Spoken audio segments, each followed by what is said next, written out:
Welcome to classic Kerala PSC. അപ്പോൾ PSC മാത്സിലെ ചോദ്യങ്ങൾ ഏറ്റവും പെട്ടെന്ന് സെക്കൻഡുകൾക്കുള്ളിൽ ഓപ്ഷൻ നോക്കി ഉത്തരം ചെയ്യുന്ന ഒരുപാട് വീഡിയോസ് നമ്മൾ നമ്മുടെ ചാനലിൽ അപ്ലോഡ് ചെയ്തിട്ടുണ്ട്. അപ്പോൾ ആ വീഡിയോസ് എല്ലാം കൃത്യമായിട്ട് കാണാനായിട്ട് നമ്മൾ അതിനെല്ലാം ഒരു പ്ലേലിസ്റ്റിലാക്കിയിട്ടുണ്ട്. ആ പ്ലേലിസ്റ്റിന്റെ ലിങ്ക് ഡിസ്ക്രിപ്ഷനിൽ കൊടുത്തേക്കാം, നിങ്ങൾക്ക് നോക്കിയാൽ കാണാൻ പറ്റുന്നതാണ്. അപ്പോൾ ആ ഒരു സീരീസിലെ മറ്റൊരു വീഡിയോ ആയിട്ടാണ് നമ്മൾ എത്തിയിരിക്കുന്നത്.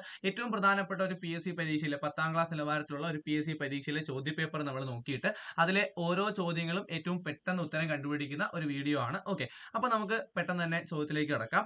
ഒരു സംഖ്യയുടെ 25% ആ സംഖ്യയുടെ മൂന്നിലൊന്നിനേക്കാൾ 8 കുറവാണെങ്കിൽ സംഖ്യ കണ്ടെത്തുക എന്നുള്ളതാണ് ചോദ്യം. ഓക്കെ, അപ്പൊ നമുക്കിത് ഓപ്ഷൻ നോക്കി തന്നെ ഉത്തരം എഴുതാം. ഈ 25% എന്താണെന്ന് നിങ്ങൾക്ക് അറിയാം. 25% എന്ന് പറഞ്ഞു കഴിഞ്ഞാൽ അത് എന്തായിരിക്കും? 4/1 അല്ലെ? അപ്പൊ 4 കൊണ്ട് ഡിവൈഡ് ചെയ്താൽ മതി. നമുക്ക് ഓരോ നമ്പറിനെ 4 കൊണ്ട് ഡിവൈഡ് ചെയ്യാം. അതിനും കൂടുതൽ കഷ്ടപ്പെടണ്ട. 4 കൊണ്ട് ഡിവൈഡ് ചെയ്യാൻ എന്ത് ചെയ്താൽ മതി? പകുതിയുടെ പകുതി എടുത്താൽ മതി. 94ന്റെ പകുതി എത്രയാണ്? 94ന്റെ പകുതി എടുക്കുമ്പോൾ 47 കിട്ടും.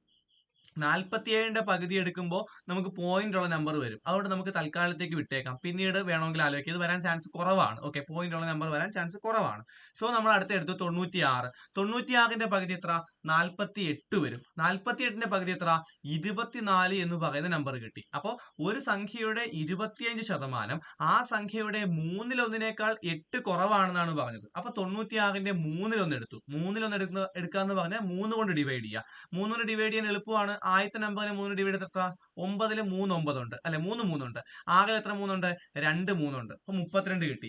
മൂന്നിലൊന്നിനേക്കാൾ 8 കുറവാണ്. 32ൽ നിന്ന് 8 കുറച്ചാൽ ഈ നമ്പർ കിട്ടുമോ? കിട്ടും. 32ൽ നിന്ന് 8 കുറച്ചാൽ 24 കിട്ടും. സോ ഓപ്ഷൻ ബി ആണ് നമ്മുടെ ആൻസർ അല്ലെ? അപ്പൊ നമ്മൾ എന്ത് ചെയ്തു? 94നെ 4 കൊണ്ട് ഡിവൈഡ് ചെയ്യുമ്പോൾ നമുക്ക് പോയിന്റ് വരുന്ന നമ്പർ വരുന്നു. അപ്പൊ നമ്മൾ അതിന് എടുക്കുന്നില്ല. ഓക്കെ, ഇനി 96 എടുത്തപ്പോഴേ നമുക്ക് ഉത്തരം കിട്ടിയില്ലായിരുന്നെങ്കിൽ നമ്മൾ 92 ചെയ്ത് നോക്കുമായിരുന്നു, പിന്നെ 90 ചെയ്ത് നോക്കുമായിരുന്നു. ഓക്കെ ആണല്ലോ? അപ്പോൾ ഭയങ്കര സിമ്പിൾ ആയിട്ട് നമുക്ക് ഉത്തരം കിട്ടി. ഓപ്ഷൻ നോക്കി പടപടാന്ന് നമുക്ക് ഉത്തരം കണ്ടുപിടിക്കാൻ പറ്റും.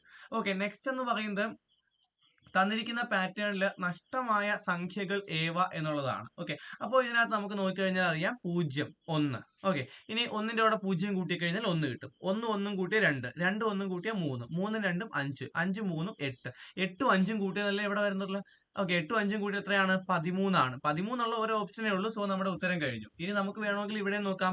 34ന്റെ കൂടെ 21 കൂട്ടിയത് എത്ര? 55. ശരിയാണ്. ഓക്കെ, ഇനി PSCയുടെ മാറിയ പാറ്റേണിൽ കഴിഞ്ഞ WCPയുടെ ചോദ്യത്തിൽ കുറച്ച് ഒരു പാറ്റേൺ തന്നിട്ട് ഈ പാറ്റേണിന്റെ പേര് എന്താണെന്ന് ചോദിച്ചിട്ടുണ്ടായിരുന്നു. അപ്പൊ ഈ ഒരു പാറ്റേൺ തന്നിട്ടും വേണമെങ്കിൽ നാളെ PSC എന്ത് ചോദിക്കാം? ഇതിന്റെ പേര് ചോദിക്കാം. ചാൻസ് കുറവാണ്, എന്നാലും നിങ്ങൾ പേര് പഠിച്ചു വെക്കുന്നത് നല്ലതാണ്. ഇത് ഫിബനോച്ചി സീരീസ് അല്ലെങ്കിൽ ഫിബനോച്ചി സംഖ്യാ ശ്രേണി എന്നാണ് അറിയപ്പെടുന്നത്. ഓക്കെ, അപ്പോൾ ഒരു പേര് PSC എടുത്ത് ചോദിച്ചതുകൊണ്ടാണ് നമ്മളിത് പറഞ്ഞത്. ഈ ഒരു സംഖ്യാ ശ്രേണിയുടെ പേരെന്താണ്? ഫിബനോച്ചി ശ്രേണി എന്നാണ്. ഓക്കെ, സോ എന്തായാലും നമുക്ക് അടുത്ത ചോദ്യത്തിലോട്ട് പോവാം. -2/4 ഇൻറ്റു 3/2/4 വളരെ എളുപ്പമാണ്. നോക്കിയേ, മൈനസ് ഉള്ള നമ്പറിന്റെ പവർ എടുക്കുമ്പോൾ, മുകളിലൊരു നമ്പർ, അതിനാണ് നമ്മൾ പവർ എന്ന് വിളിക്കുന്നത്. മൈനസിന്റെ പവർ എടുക്കുമ്പോൾ അത് ഓഡ് നമ്പർ ആണെങ്കിൽ ആ മൈനസ് കൂടെ കാണും, ഈവൻ നമ്പർ ആണെങ്കിൽ മൈനസ് കൂടെ കാണത്തില്ല. എന്ന് വെച്ച് കഴിഞ്ഞാൽ -2/5 ആണെങ്കിൽ അതിന്റെ ഉത്തരം എത്രയാണ്? മൈനസ് അവിടെ കാണും, 2/5 ആണ്. പക്ഷെ -2/4 എന്ന് പറഞ്ഞാലോ മൈനസ് കാണത്തില്ല, 2/4 മാത്രമേ ഉള്ളൂ. ഓക്കെ ആണല്ലോ? കാരണം ഈവൻ നമ്പർ ആണെങ്കിൽ മൈനസ് കാണത്തില്ല, ഓഡ് നമ്പർ ആണെങ്കിൽ മൈനസ് കാണും. സോ -2/4 എന്ന് പറഞ്ഞാൽ എന്ത് തന്നെയാണ്? 2/4 ആണ്. ഇൻറ്റു ഫ്രാക്ഷൻ നമ്മൾ പവർ എടുക്കുമ്പോൾ മുകളിലത്തെ പവർ ബൈ താഴത്തെ പവർ. അപ്പൊ 3/4/2/4. ഈ 2/4 2/4 വെട്ടിപ്പോവും, ബാക്കി എന്തുണ്ട്? 3/4 ഉണ്ട്. സോ നമ്മുടെ ആൻസർ എന്ന് പറയുന്നത് എന്താണ്? 3/4 ആണ്. ഓക്കെ, അപ്പൊ 3/4 ഓപ്ഷൻ ബി ആണ് നമ്മുടെ ആൻസർ. അടുത്ത ചോദ്യം, 45 സംഖ്യകളുടെ ശരാശരി 150 ആണ്. 46 എന്ന സംഖ്യയെ 91 എന്ന് തെറ്റായി എഴുതിയതായി പിന്നീട് കണ്ടെത്തിയെങ്കിൽ ശരിയായ ശരാശരി എത്ര? ഓക്കെ, അപ്പോൾ 45 സംഖ്യകൾ എടുത്തു, ശരാശരി എത്ര കിട്ടി? 150 കിട്ടി. അപ്പോഴാണ് അറിഞ്ഞത് നമ്മൾ 91 ആണ് എഴുതിയത്, പക്ഷെ 46 ആയിരുന്നു എഴുതേണ്ടിയിരുന്നത്. നിങ്ങൾ എന്ത് ചെയ്യുക? ഈ 91 46 കുറച്ച് നോക്കുക. 91 മൈനസ് 46 നിങ്ങൾക്ക് എത്ര കിട്ടും? 45 കിട്ടും അല്ലെ? അപ്പൊ 45 എണ്ണം അല്ലെങ്കിൽ 45 എന്ന് പറയുന്ന സാധനം നമ്മൾ അധികം കൂട്ടി. 46ന്റെ കൂടെ 45 അധികം കൂട്ടി 91 ആണ് എഴുതിയത്. സോ 45 അധികം കൂട്ടി. ഇവിടെ എത്ര സംഖ്യകളുണ്ട്? 45 സംഖ്യകൾ ഉള്ളിടത്ത് 45 അധികം കൂട്ടിയെങ്കിൽ അധികം അല്ലേ കൂട്ടിയത്? അപ്പൊ നമ്മൾ അധികം കൂട്ടരുതായിരുന്നു അല്ലെ? ഈ 45 കുറയ്ക്കണമായിരുന്നു. 45 കുറയ്ക്കണമായിരുന്നു എന്ന് പറഞ്ഞാല് ശരാശരിയിൽ നിന്ന് 1 കുറയ്ക്കണം. 45 സംഖ്യകൾക്ക് 45 കുറയ്ക്കണമെന്നല്ലേ? 45 കുറയ്ക്കണം. സോ ശരാശരി എത്ര കുറയ്ക്കണം? 1 കുറയ്ക്കണം. 149 ഉത്തരം. അപ്പൊ നേരെ തിരിച്ചായിരുന്നെങ്കിലോ? ഇപ്പൊ നമ്മൾ 45 ഇവിടെ അധികം കൂട്ടുവല്ലേ ചെയ്തത്. പക്ഷെ പകരം 45 കുറഞ്ഞു പോവുകയായിരുന്നെങ്കിലോ നമ്മൾ എന്ത് ചെയ്യണം? ഇവിടെ ഒരു ശരാശരി കൂട്ടി കൊടുക്കണം അല്ലെ? അപ്പൊ ഇവിടെ നമ്മൾ ചെയ്തു വന്നപ്പോൾ 45 കുറഞ്ഞു പോയി. അപ്പൊ 45 കൂടി കൂട്ടണമായിരുന്നു. അപ്പൊ നിങ്ങൾ എന്ത് ചെയ്യണം? ശരാശരി ഒന്ന് കൂട്ടണം. ഓക്കെ ആണല്ലോ. നെക്സ്റ്റ് 3, 5, 7, 9 എന്ന സമാന്തര പ്രോഗ്രഷന്റെ 24ാം പദം എത്ര? 10ാം ക്ലാസ്സിലെ ഒന്നാമത്തെ പാഠത്തിലെ ചോദ്യമാണ്. എന്ത് ചെയ്യുക? നോക്കി, ആദ്യത്തെ ടേമിന്റെ കൂടെ 2 കൂട്ടുമ്പോഴാണ് അടുത്ത ആള് കിട്ടുന്നത്. ഇനി ആദ്യത്തെ നമ്പറിന്റെ കൂടെ 2 × 2 അതായത് 4, 3ന്റെ കൂടെ 4 കൂട്ടുമ്പോഴാണ് 7 കിട്ടുന്നത്. ആദ്യത്തെ ടേമിന്റെ കൂടെ 2 × 3 എന്ന് വെച്ചാൽ, അല്ലെങ്കിൽ 3 × 2 എന്ന് എഴുതാം. ഓക്കെ, 3, 2, 6. 6 കൂട്ടുമ്പോഴാണ് നമുക്ക് എത്ര കിട്ടുന്നത്? 9 കിട്ടുന്നത്. അതപ്പോ എങ്ങനെയാ വരുന്നത്? നാലാമത്തെ ടേം കിട്ടാൻ 3 × 2 കൂട്ടണം. മൂന്നാമത്തെ ടേം കിട്ടാൻ 2 × 2 കൂട്ടണം. അപ്പൊ 24ാമത്തെ ടേം കൂട്ടാനോ? ആദ്യത്തെ നമ്പറിന്റെ കൂടെ 24 1 കുറയ്ക്കുക, 23 × 2 കൂട്ടണം. ഓക്കെ, അപ്പൊ സമാന്തര ശ്രേണിയെ ഒരു നമ്പർ കണ്ടുപിടിക്കണമെങ്കിൽ, ഒരു പദം കണ്ടുപിടിക്കണമെങ്കിൽ ആദ്യത്തെ നമ്പറെ പ്ലസ്, ഇനി അതിൽ നിന്ന് 1 കുറച്ച് ഇവിടെ എഴുതുക, 23 × ഇവിടെ കൂട്ടി പോകുന്ന നമ്പർ എത്രയാണോ അതിട്ട് കൊടുക്കുക. 23 × 2 46. 46 3 കൂട്ടിൽ എത്ര കിട്ടും? 49 കിട്ടും. എളുപ്പമാണല്ലോ. അപ്പൊ അടുത്ത ചോദ്യം, കൃഷ്ണന്റെ സഹോദരിയാണ് ഗൗരി. നമുക്കിത് എഴുതി നോക്കാം. ഓക്കെ, കൃഷ്ണന്റെ ആരാണ്? സഹോദരിയാണ് ആരെന്ന് പറയുന്നത്? ഗൗരി എന്ന് പറയുന്നത്. ഓക്കെ, ഇനി പിങ്കിയുടെ ചെറുമകനാണ് കൃഷ്ണൻ. അപ്പോൾ പിങ്കി എന്ന് പറയുന്ന ഒരാളുണ്ട്, പിങ്കിയുടെ മകനോ മകളോ ഉണ്ട്. അതിന്റെ മകനാണ് ആര്? കൃഷ്ണൻ. ഓക്കെ, പിങ്കിയുടെ ചെറുമകനാണ് ആരെന്ന് പറയുന്നത്? കൃഷ്ണൻ എന്ന് പറയുന്നത്. ഓക്കെ ആണല്ലോ. ഇനി എന്താ പറഞ്ഞേക്കുന്നത്? നെക്സ്റ്റ്, സിമിയുടെ അമ്മയാണ് പിങ്കി. ഓക്കെ, സിമിയുടെ അമ്മയാണ് പിങ്കി. അപ്പൊ ഇവിടെ ആര് വരും? സിമി വരും അല്ലെ? സിമിയുടെ അമ്മയാണ് പിങ്കി. നെക്സ്റ്റ്, രാമന്റെ ഭാര്യയാണ് സിമി. അപ്പൊ സിമിയും രാമനും ഭാര്യയും ഭർത്താക്കളുമാണ് സിമി, രാമൻ. ഓക്കെ, നെക്സ്റ്റ് എന്താ പറഞ്ഞിരിക്കുന്നത്? പിങ്കി ഗൗരിയുമായി എങ്ങനെ ബന്ധപ്പെട്ടിരിക്കുന്നു? ഓക്കെ, കൃഷ്ണന്റെ സഹോദരിയാണ് ഗൗരി. പിങ്കിയുടെ ചെറുമകനാണ് കൃഷ്ണനെങ്കിൽ പിങ്കിയുടെ ചെറുമകളാണ് ഗൗരി. ഇവർ സഹോദരങ്ങളാണല്ലോ. അപ്പോൾ ഗൗരിയുടെ ആരായിരിക്കും തിരിച്ച് പിങ്കി? ഗൗരിയുടെ അമ്മൂമ്മയായിരിക്കും അല്ലെ? ചെറുമകളാണെങ്കിൽ തിരിച്ചെന്ത് വരും? അമ്മൂമ്മയായിരിക്കും. അപ്പൊ ഗൗരിയുടെ അമ്മൂമ്മ അല്ലെങ്കിൽ ഗൗരിയുടെ മുത്തശ്ശിയാണ് ആരെന്ന് പറയുന്നത്? പിങ്കി എന്ന് പറയുന്നത്. ഓക്കെ ആണല്ലോ. ഈ ചോദ്യം ഡിലീറ്റഡ് ആണ്. നമ്മൾ വരച്ചു നോക്കുമ്പോൾ അതിന്റെ ഉത്തരം കിട്ടത്തില്ല. ഓക്കെ, 57ാമത്തെ ചോദ്യം ഡിലീറ്റഡ് ആണ്. അടുത്ത ചോദ്യം, ഒരു കിഴിവ് സ്കീമിൽ അടയാളപ്പെടുത്തിയ വിലയായ 4800 രൂപയ്ക്ക് 35% കിഴിവുണ്ട്. എന്നാൽ വിൽപ്പന അന്തിമമായി 2184 രൂപയ്ക്കാണ് നടന്നത്. ഉപഭോക്താവിന് എന്ത് അധിക കിഴിവ് ലഭിച്ചു എന്നുള്ളതാണ് ചോദ്യം. ഓക്കെ, അപ്പൊ ഓൾറെഡി അതിന്റെ വില എന്ന് പറയുന്നത് 4800 രൂപയാണ്. ഇനി അതിനെന്ത് ഉണ്ട്? 35% കിഴിവുണ്ട്. അപ്പൊ കിഴിവ് വരുന്ന ചോദ്യങ്ങൾക്ക് നമുക്കറിയാം 35% ഡിസ്കൗണ്ട് ആണ്. അപ്പൊ എത്ര ആയിരിക്കും കൊടുക്കേണ്ടത്? 35% മാറ്റി ബാക്കി കൊടുത്താൽ മതി. എന്ന് വെച്ചാൽ അതിന്റെ 65% കൊടുത്താൽ മതി. അതുകൊണ്ട് 65/100. ഇനി പിന്നെ അധിക കിഴിവ് കൊടുത്തു, അത് എത്ര ആണെന്ന് അറിയത്തില്ല. അറിയാത്ത നമ്പറിന് നമ്മൾ എന്ത് കൊടുത്തു? എക്സ് കൊടുത്തു. ഓക്കെ, എത്രയാണെന്ന് അറിയത്തില്ല, അതുകൊണ്ട് നമ്മൾ എന്ത് കൊടുത്തു? എക്സ് കൊടുത്തു. ഈസ് ഈക്വൽ ടു കിട്ടുന്ന ഉത്തരവാണ് 2184. ഇനി അപ്പുറം ഇപ്പുറം വെട്ടി ചെയ്യാൻ പോവുകയാണെ. 0 0 0 0 വെട്ടിപ്പോയി. 48ഉം 2184 വന്നു. ഓക്കെ, നെക്സ്റ്റ് ഞാൻ ചെയ്യുന്നു, 48നെ 4 കൊണ്ട് വെട്ടുന്നു. അപ്പോൾ 1 4 4, 2 4 8. ഓക്കെ ആണല്ലോ. ഇവിടെ ഞാൻ ഇപ്പുറത്ത് വെട്ടുന്ന അതേപോലെ ഇപ്പുറത്തും വെട്ടാൻ പോവുക. ഇവിടെ എത്ര കൊണ്ട് വെട്ടണം? അപ്പം 4 കൊണ്ട് വെട്ടണം. ഇവിടെ എന്ത് വെട്ടണം? 4 കൊണ്ട് വെട്ടണം. ഓക്കെ, അപ്പോൾ നോക്കിയേ, 2ൽ 4 ഇല്ല, 21ൽ 5 4 20, ബാക്കി 1 ഉണ്ട്, 18, 4 4 16. പിന്നെ എത്ര ഉണ്ട്?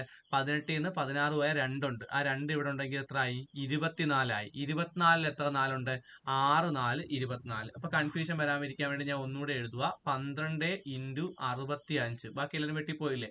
ഇൻറ്റു എക്സ് ഉണ്ട്, ഈസ് ഈക്വൽ ടു 546 എന്ന് കിട്ടി. അപ്പൊ ഞാനിനി എന്ത് ചെയ്യുന്നു? 2 കൊണ്ട് വെട്ടുന്നു. അപ്പൊ ഇവിടെ ആകെ 2 12, ഇവിടെ വെട്ടുമ്പോൾ 2 2 4, ബാക്കി 1 ഉണ്ടല്ലോ. 4ൽ 5 കഴിഞ്ഞാൽ ഒരു 1 ഉണ്ട്. അപ്പൊ 14, 7 2 14, 3 2 6. അപ്പൊ എത്ര കിട്ടി? 6 × 65 × x ഈസ് ഈക്വൽ ടു 273 കിട്ടി. ഇനി നിങ്ങൾ നോക്കുക, 65നെയും 273നെയും എനിക്ക് 13 കൊണ്ട് വെട്ടാം. ഇവിടെ 5 13 65 ആണ്. ഇവിടെ ചെയ്യുമ്പോൾ 2ൽ 13 ഇല്ല, 27ൽ 2 13 26 വരും. ഒരു 1 ബാക്കി വരും, 13, ഒരു 13 13. ഇനി എന്ത് ചെയ്യാം? 3 കൊണ്ട് വെട്ടാം. 3 കൊണ്ട് വെട്ടുമ്പോൾ എത്ര വരും? 2 3 6, ഇവിടെ 7 3 21. അപ്പൊ 2 × 5 10. 10 എക്സ് എന്ന് പറയുന്നത് എത്ര കിട്ടി? 7 കിട്ടി. ഓക്കെ, 10 എക്സ് എന്ന് പറയുന്നത് എത്ര കിട്ടി? 7 കിട്ടി. അപ്പൊ എക്സ് എന്ന് പറയുന്നത് എത്ര ആയിരിക്കും? 7/10 ആയിരിക്കും. ഓക്കെ, ഇനി ശതമാനത്തിലാക്കണമല്ലോ. എക്സ് എന്ന് പറയുന്നത് 7/10 ആണ്. ഇതിനെ ശതമാനത്തിലാക്കണമെങ്കിൽ എന്ത് ചെയ്യണം? 100 കൊണ്ട് ഗുണിക്കണം. 7/10 എത്ര കൊണ്ട് ഗുണിക്കണം? 100 കൊണ്ട് ഗുണിക്കണം. എക്സ് ശതമാനത്തിലാക്കാൻ 100 കൊണ്ട് ഗുണിക്കണം. അപ്പോൾ 0 0 വെട്ടിയിട്ട് എത്ര കിട്ടും? 70 കിട്ടും. ഓക്കെ, ഇനിയും തീർന്നില്ല. കിഴിവാണ് നമ്മൾക്ക് 70% കിട്ടിയത്. ഓക്കെ, കിഴിവിന് ശേഷമാണ് നമുക്ക് എന്ത് കിട്ടിയത്? 70% കിട്ടിയത്. അങ്ങനെയാണെങ്കിൽ നമ്മുടെ ഉത്തരം എന്ന് പറയുന്നത് 100ൽ നിന്ന് 70 കുറയ്ക്കുന്ന ഉത്തരവായിരിക്കും. 100ൽ നിന്ന് 70 കുറച്ചാൽ എത്ര? 30%. സോ 30%ആണ് ആൻസർ. അപ്പൊ 4800 into 65/100 into x is equal to number കിട്ടി. നമ്മൾ വെട്ടി പോയപ്പോൾ എന്ത് കിട്ടി? എക്സ് ഈസ് ഈക്വൽ ടു 7/10 കിട്ടി. ശതമാനത്തിലാക്കാൻ 100 കൊണ്ട് ഗുണിച്ചു. 100 കൊണ്ട് ഗുണിച്ചപ്പോൾ 70 കിട്ടി. അങ്ങനെയാണെങ്കിൽ കൊടുത്ത അളവെന്ന് പറയുന്നത് 100 - 70 ആണ് എത്ര? 30. അപ്പോൾ നിങ്ങളൊന്ന് വീണ്ടും ഒന്ന് കണ്ടുപോയി കഴിഞ്ഞാൽ ആ ഒരു സംഭവം കിട്ടും. ഓക്കെ, ഗ്രൂപ്പിലെ മറ്റുള്ളവയിൽ നിന്ന് വ്യത്യസ്തമായ നമ്പർ ജോഡി തിരഞ്ഞെടുക്കുക. ഓപ്ഷൻ നോക്കി ഉത്തരം എഴുതാം. ബാക്കി എല്ലാം 12ന്റെ ടേബിളിൽ വരുന്ന ആൾക്കാരാണ്. ഇവരെല്ലാം 12ന്റെ ടേബിളിൽ വരും. പക്ഷെ ഇത് മാത്രം വരത്തില്ല. കാരണം 74 എന്ന് പറയുന്നത് 12ന്റെ ടേബിൾ അല്ല. ഓക്കെ, അപ്പൊ അത് നോക്കിയാൽ നിങ്ങൾക്ക് കിട്ടും. അപ്പൊ അടുത്തത് വളരെ സിമ്പിൾ ആണ്. കാണുമ്പോൾ ഭയങ്കര അടിപൊളിയായിട്ട് ഭയങ്കര പാടായിട്ട് തോന്നും, പക്ഷെ സിമ്പിൾ ആണ്. നോക്കിയേ, ക്രൂഡ് എന്നതിനെ ഈ ഒരു കോഡ് നമ്പറിലും ബോസ്റ്റൺ എന്നതിനെ ഈ ഒരു കോഡ് നമ്പറിലും എഴുതിയാൽ ഡോക്കറ്റ് എന്ന വാക്കിനെ എങ്ങനെ എഴുതും? സിമ്പിൾ ആണ്. സി എന്ന് പറയുന്നത് ABCഡിൽ എത്രാമത്തെ അക്ഷരമാണ്? ABCDE ഇങ്ങനെ പോകുമല്ലോ. അപ്പൊ സി എന്ന് പറയുന്നത് 3ാമത്തെ അക്ഷരമാണ്. ഈ 3ആണ് ഇവിടെ അവസാനം എടുത്ത് എഴുതിയിരിക്കുന്നത്. കണ്ടോ? ഇനി R എന്ന് പറയുന്നത് നമ്മൾ എഴുതി കാണിക്കുന്നില്ല. R എന്ന് പറയുന്നത് 18ാമത്തെ അക്ഷരമാണ്. ആ 18ആണ് തൊട്ട് മുമ്പ് എഴുതിയിരിക്കുന്നത്. അപ്പൊ അങ്ങനെയാണ് ഈ പരിപാടി പോയിരിക്കുന്നത്. ഇനി B എന്ന് പറയുന്നത് എത്രാമത്തെ അക്ഷരമാണ്? AB 2ാമത്തെ അക്ഷരമാണ്. ആ 2 ഇവിടെ അവസാനം വന്നു. കണ്ടോ? ഇനി O എന്ന് പറയുന്നത് 15ാമത്തെ അക്ഷരമാണ്. 15ആണ് തൊട്ട് മുമ്പ് വന്നത്. അപ്പൊ അവസാനത്തെ നിന്ന് ആദ്യത്തിലോട്ട് പോയിരിക്കുന്നു. ഓക്കെ ആണല്ലോ? അപ്പൊ ഇവിടെ എന്ത് വരും? ഡോക്കറ്റ് D എന്ന് പറയുന്നത് ABCD 4ാമത്തെ അക്ഷരമാണ്. അപ്പൊ 4 അവസാനം വരണം. 4 അവസാനം വരുന്ന ഒരു ഓപ്ഷനേ ഉള്ളൂ, അതാണ് ശരി. അതല്ലെങ്കിൽ നമുക്കറിയാം O എന്ന് പറയുന്നത് അവസാനം 15 വരണം. അപ്പൊ 4ന് മുമ്പ് 15. അപ്പൊ ആ രീതിയിൽ ഇതായിരിക്കും ശരി. ഓക്കെ ആണല്ലോ? അപ്പൊ ഈ ഒരു ക്വസ്റ്റ്യൻ പേപ്പറിലെ 10 ചോദ്യങ്ങളും തീർന്നു. അപ്പൊ നമുക്ക് വേറൊരു ചോദ്യ പേപ്പറിലെ 5 ചോദ്യങ്ങൾ കൂടി നോക്കാം. 51ാമത്തെ ചോദ്യം, ഒരു ചതുരത്തിന്റെ നീളവും വീതിയും ഉയരവും യഥാക്രമം 1:2:3 എന്ന അംശബന്ധത്തിലാണ്. അതിന്റെ വ്യാപ്തം എത്രയാണ്? അതിന്റെ വ്യാപ്തം 1296 ആണെങ്കിൽ ഉയരം എത്രയാണെന്നാണ് ചോദ്യം. അപ്പൊ എളുപ്പമാണ്. നിങ്ങൾ നോക്കിയേ, ഇവിടെ എല്ലാം നിങ്ങൾ ആദ്യമേ എക്സ് കൊടുക്കുക. അതായത് ഇത് എത്ര യൂണിറ്റ് ആണെന്നുള്ളത് എക്സ് കൊടുക്കുക. അതായത് നീളം എന്ന് പറയുന്നത് റേഷ്യോ 1 ആണല്ലോ. അപ്പൊ 1x എന്ന് പറഞ്ഞാൽ എക്സ് തന്നെ. ഇനി ഉയരം എന്ന് പറയുന്നത് 2x ആണെന്ന് കൊടുക്കുക. സോറി, വീതി എന്ന് പറയുന്നത് 2x ആണെന്നും ഉയരം എന്ന് പറയുന്നത് 3x ആണെന്നും കൊടുക്കുക. ഓക്കെ, നെക്സ്റ്റ് എന്ത് ചെയ്യുക? വ്യാപ്തമാണ് 1296. വ്യാപ്തത്തിന്റെ ഇക്വേഷൻ എന്താണ്? വ്യാപ്തത്തിന്റെ ഇക്വേഷൻ എന്ന് പറഞ്ഞാൽ നീളം ഗുണം വീതി ഗുണം ഉയരമാണ്. എന്ന് വെച്ചാൽ നീളം നമ്മൾ എടുത്തു x, വീതി എടുത്തു 2x, ഉയരം എടുത്തു 3x. ഈസ് ഈക്വൽ ടു ആദ്യ നമ്പറിനെ ഗുണിക്കുക. 2 × 3 6. x നമ്മൾ എങ്ങനെ എഴുതും? x⁻³ എന്ന് എഴുതും. ഈ 6x⁻³ ആണ് നമുക്ക് എത്ര തന്നിരിക്കുന്നത്? 6x⁻³ ആണ് 1296 തന്നിരിക്കുന്നത്. ഓക്കെ, അപ്പോൾ 6x⁻³ 1296 ആണെങ്കിൽ നമുക്ക് അപ്പുറം ഇപ്പുറം എത്ര കൊണ്ട് വെട്ടാം? 6 കൊണ്ട് വെട്ടാം. അപ്പൊ ഇവിടെ ഒരു 6 ഉള്ളൂ, അത് വെട്ടിപ്പോയി. അപ്പൊ ഇവിടെ എത്ര വരും? 1ൽ 6 ഇല്ല, 12ൽ 2 6 12, 9ൽ 1 6 6, ബാക്കി എത്ര വരും? 3 വരും. 36 വരുമ്പോൾ 6 6 36. എക്സിന്റെ ക്യൂബ് എന്ന് പറയുന്നത് 216 എന്ന് കിട്ടി. അപ്പോൾ എക്സ് എത്ര ആയിരിക്കും? ഏത് നമ്പറിന്റെ ക്യൂബാണ് 216? നിങ്ങൾക്ക് ചെയ്ത് നോക്കിയാൽ കിട്ടും. എക്സ് എന്ന് പറയുന്നത് 6 ആണ്. 6ന്റെ ക്യൂബാണ് എത്ര? 216. അപ്പൊ ഇവിടെ എക്സിന്റെ വില കിട്ടി. ഉയരം എന്ന് പറയുന്നത് നമ്മൾ എത്രയാണ് എടുത്തത്? 3x എന്നാണ് എടുത്തത്. അപ്പൊ 3 × 6 എത്ര കിട്ടും? 18 ആണ് കിട്ടുന്നത്. 3 × 6 എന്ന് പറയുമ്പോൾ നമുക്ക് എത്ര കിട്ടും? 18 കിട്ടും. സോ ഇവിടുത്തെ ഉയരം എന്ന് പറയുന്നത് 18 ആണ്. ഓക്കെ, അടുത്ത ചോദ്യം 1/2 ഇൻറ്റു 2/3 ഇൻറ്റു 3/4 പ്ലസ് 1. അപ്പൊ ഇൻറ്റു കിടക്കുന്നിടത്ത് മേളിലും താഴെ ഒരേ ആൾക്കാർ വന്ന് നമുക്ക് എന്ത് ചെയ്യാം? വെട്ടിക്കളയാം. സോ 2 2 വെട്ടിപ്പോയി, 3 3 വെട്ടിപ്പോയി. ഇനി ആരേ ഉള്ളൂ? മുകളിൽ ഒരു 1ഉം താഴെ ഒരു 4 ഉള്ളൂ. അപ്പൊ ഈ ക്വസ്റ്റ്യൻ എങ്ങനെ മാറി? 1/4 പ്ലസ് 1/4 എന്നായി. 1/4 എന്ന് പറഞ്ഞാൽ കാലാണ്. 1/4 എന്ന് പറഞ്ഞാൽ കാലാണ്. കാലും കാലും കൂട്ടിൽ എത്ര കിട്ടും? അര കിട്ടും. സോ ഓപ്ഷൻ ബി ആണ് ആൻസർ. സിമ്പിൾ ആയിട്ടുള്ള ചോദ്യമായിരുന്നു. അപ്പൊ അടുത്ത ചോദ്യം, ഒരു പ്രത്യേക കോഡ് ഭാഷയിൽ ഹെയർ എന്നത് 81918 എന്ന് എഴുതിയാൽ 6920 എന്നതിന് തുല്യമായിട്ടുള്ളത് എന്താണ് എന്നുള്ളതാണ് ചോദ്യം. ഓക്കെ, അപ്പൊ നമ്മൾക്ക് ABCD എഴുതി നോക്കിക്കഴിഞ്ഞാൽ നിങ്ങൾക്ക് എന്ത് കിട്ടും? എച്ച് എന്ന് പറയുന്നത് 8ാമത്തെ അക്ഷരമാണെന്ന് കിട്ടും. A 1, B 2, 3, 4, 5, 6. 7, 8 കണ്ടോ, എച്ച് എന്ന് പറയുന്നത് എട്ടാമത്തെ അക്ഷരമാണ്. ആ 8 ഇവിടെ വന്നിരിക്കുന്നത്. എ എന്ന് പറയുന്നത് ആദ്യത്തെ അക്ഷരമാണ്. ആ 1 ഇവിടെ വന്നിരിക്കുന്നത്. ഐ 9ാമത്തെ അക്ഷരമാണ്. 6 18ാമത്തെ അക്ഷരമാണ്. അങ്ങനെയാണ് നമുക്ക് വന്നിരിക്കുന്നത്. അപ്പൊ നമുക്ക് ആദ്യം വന്നേക്കുന്നത് 6. അപ്പൊ 6ാമത്തെ അക്ഷരം ഏതാണെന്ന് നോക്കുക.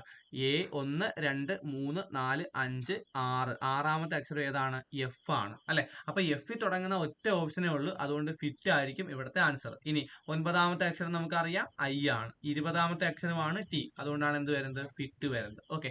ഇനി അടുത്ത ചോദ്യം ഒറ്റയാനെ കണ്ടെത്തുക എന്നുള്ളതാണ്.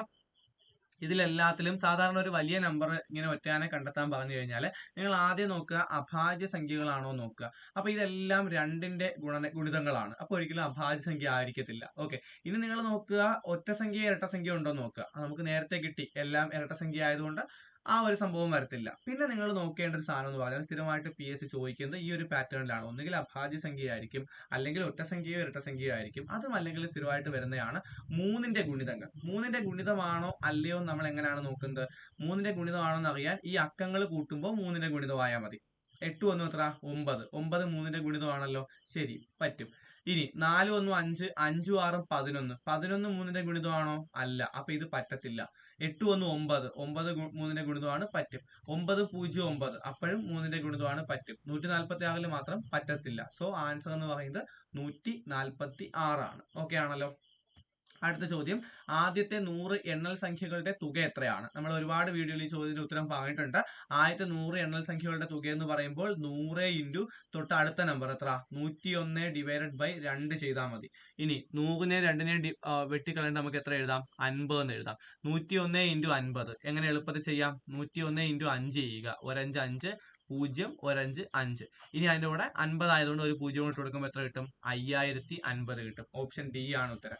അപ്പോൾ നമ്മൾ 15 ചോദ്യമാണ് ചെയ്തിരിക്കുന്നത്. ഇതുപോലെ 15ഉം 20ഉം ചോദ്യം വെച്ച് മുൻവർഷ PSC മാത്സ് ചോദ്യങ്ങളെല്ലാം തന്നെ ഏറ്റവും എളുപ്പത്തിൽ ചെയ്യുന്ന ഒരുപാട് വീഡിയോസ് നമ്മൾ ചെയ്തിട്ടുണ്ട്. അപ്പോൾ കൂടുതൽ വീഡിയോസിനായിട്ട് ഈ ചാനൽ സബ്സ്ക്രൈബ് ചെയ്യുക. ആ പ്ലേലിസ്റ്റ് നോക്കിയിട്ട് ആ വീഡിയോസ് കാണുക. അതുപോലെ തന്നെ ഇംഗ്ലീഷും മലയാളവും കേരള ജോഗ്രഫി, കേരള ഹിസ്റ്ററി അങ്ങനെ എല്ലാ ടോപ്പിക്കിന്റെയും വീഡിയോസ് നമ്മൾ പ്രീവിയസ് ഇയർ ക്വസ്റ്റ്യൻസിന്റെ വീഡിയോസ് ചെയ്ത് പ്ലേലിസ്റ്റിൽ ഇട്ടിട്ടുണ്ട്. അപ്പോൾ താല്പര്യം ഉണ്ടെങ്കിൽ അതുവഴി കണ്ടു നോക്കുക. Thank you for watching classic Kerala PSC.